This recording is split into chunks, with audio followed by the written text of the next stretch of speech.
반갑습니다. 서영주 소장입니다. 정말 주식이 파죽지세입니다. 연고점을 또다시 경신하고 있습니다. RTO제는 또 신고가를 계속해서 가고 있네요. 주식시장이 국민주권 출범이요 많이 올라가고 있습니다. 왜 나만 소외될까 하는 고객들의 전화가 많습니다. 2차전지 관련주들이 시장에서 아직 한양받지 못하고 있습니다. 가장 많이 주식을 물려있는 곳이 바로 2차전지 관련주입니다. 이처럼 주식시장이 연고점을 연일 경신하고 있지만 2차 전지에 투자한 고객들은 아직도 찬바람이 불고 있다, 이런 말을 하고 있습니다. 언젠가는 그 시장에도 볕이 들 것입니다. 주식시장은 순환입니다. 어느 한쪽만 좋아지는 게 아니라 반드시 함께 가는 시장의 모습을 역사에서 찾아볼 수가 있습니다. 오늘 또 연고점을 돌파하는 시장에서 비상장 주식, 장외 주식 시장의 열기는 더욱더 뜨거워지고 있습니다. 이런 상태에서 가장 현명하게 투자하기 위해서는 공부하는 사람만이 이길 수 있다는 것을 명심하고 오늘 또 여러분들 저와 함께 이 장외 주식을 한번 살펴보겠습니다. 한 주간의 이슈를 한번 살펴보겠습니다. 빗썸이 드디어 인적 분할을 마무리를 했습니다. 이번 인적 분할을 통해서 신설 법인 빗썸 A가 새롭게 설립되었습니다. 빗썸 수익이 발생하는 거래소 사업만 남겨두고 적자를 내는 자회사는 빗썸 A 법인에 몰아넣었습니다. 이 뜻은 IPO 계획을 맞춰서 본사의 수익성을 개선하자는 전략인 것 같습니다. 내년 4월을 목표로 잡고 있습니다. 이런 상태에서 빗썸의 자산 총괄은 IPO 시점은 적극적으로 검토하고 있는데 재무적 사항이나 사업 현황에 따라 일정이 변경될 여지가 있다라는 말을 남겼습니다. 기본적으로 빗썸이 넘어야 될 산은 상당히 높습니다. 지분 정리가 우선적으로 이루어져야만이 가능할 일이다, 이렇게 보고 있기 때문에 빗썸의 상장 시기가 좀 더 늦춰질 수가 있습니다. 이런 상태이기 때문에 지금 단기적으로 빗썸 주식에 여러분들 너무 치중하지 마시고요, 장기적 관점으로 볼 필요가 있는 주식이라는 것입니다. 단주 거래로 올라가는 형상은 정말 좋지 않습니다. 현재 단기적으로 너무 많이 상승한 빗썸입니다. 이 단기적 상승 종목에 여러분들 혹시나 피해라 볼까 알려드렸습니다. 개인적인 의견임을 다시 한번 말씀드리겠습니다.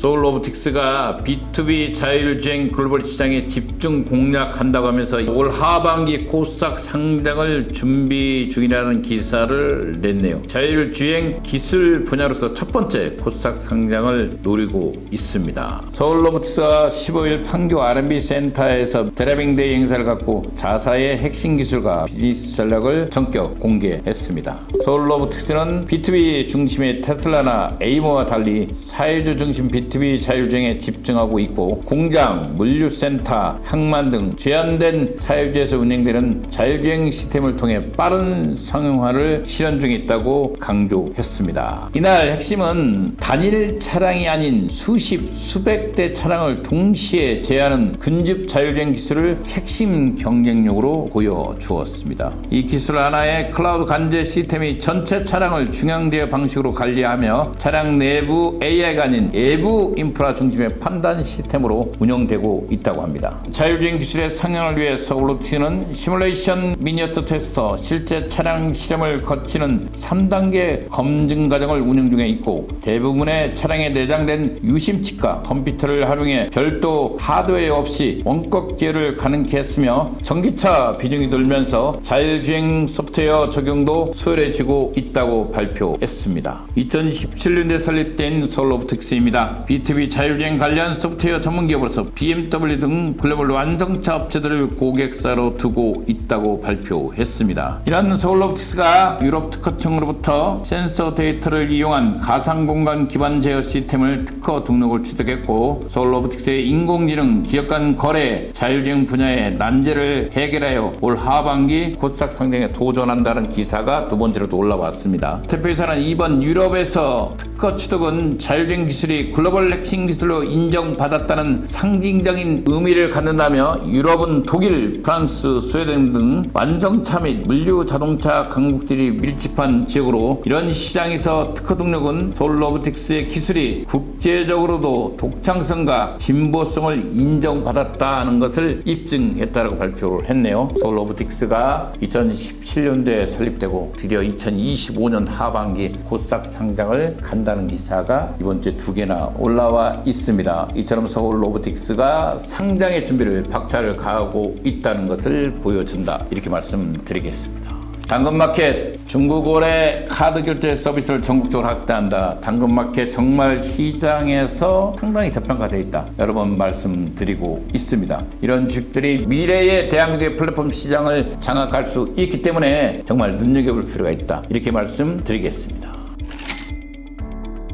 종목가가 14,000원째 상단에 가 있는 상태에서 상당히 많은 개인들이 들어갈 걸로 보이는 누르핏이 오늘 마감이 됩니다. L&B, 프로티나, S2W가 나와 있네요. 7월 17일, 7월 18일, 7월 24일인데 개인적으로 눈에 띄는 종목이 없어서 공모주 시장을 특히 좀 추천드리지 못하고 있습니다. 개인적인 의견이고요. 여러 종목들이 다 좋죠. 그러나 제가 봤을 때는 이런 종목들에 투자해서 큰 이익을 볼 수 없다고 개인적인 판단이고, 이번 주에도 눈에 들어오는 공모주는 없다, 이렇게 말씀드리겠습니다.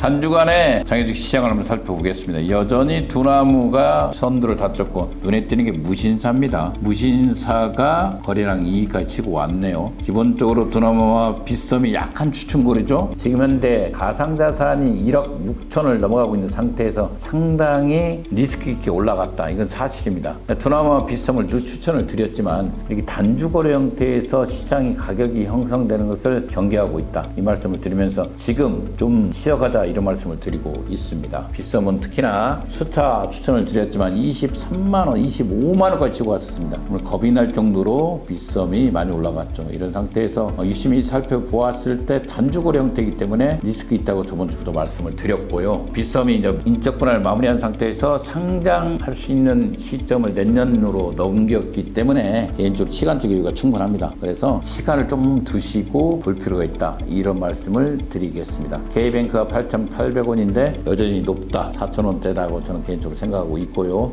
비바 리퍼블리카, 당근마켓, 야놀자까지 큰 변동 없이 마친 한 주였습니다. 오늘 또 여러분들 저는 개인적으로 현대 엔지니어링이 LNG 예카 플랜트 시장에 진출하면서 새롭게 파이프라인을 구축했다. 저는 이 주식 진짜 좋아 보인다고 수차 말씀드렸습니다. 상장으로 갈 수밖에 없는 현대 엔지니어링 왜 이렇게 좋냐? 정의선 회장님이 갖고 있는 비상장 회사 중에서 가장 많은 지분을 들고 있습니다. 이미 3년 전에 상장을 추진하였고 공모가가 부주거래 때문에 문제가 되면서 저평가됐다고 생각하면서 회사에서 자진처리를 하였습니다. 현대 자동차 그룹 내 모든 건설은 현대 건설이 아니라 현대 엔지니어링이 거의 독식하고 있는 모습을 보이고 있습니다. 무역센터뿐만 아니라 해외 매출에서도 이미 현대 엔지니어링의 모든 매출이 집중되는 모습을 보여주고 있습니다. 이 뜻은 이 회사를 어떤 식으로든지 상장으로 갈 가능성이 있다는 것을 말씀드리겠습니다. 개인적인 의견임을 말씀드립니다. 여러분들 이 방송은 주관적인 방송입니다. 그래서 참고만 하시고요. 여러분들이 주식을 사고 파는 것은 알아서 할 필요가 있습니다. 여러분들에게 장외주식 방송은 대한민국 최초이고 아직까지도 6년 넘게 유지하고 있습니다. 개인적인 방송이기 때문에 여러분들 참고만 해주시기 바라겠습니다. 감사합니다.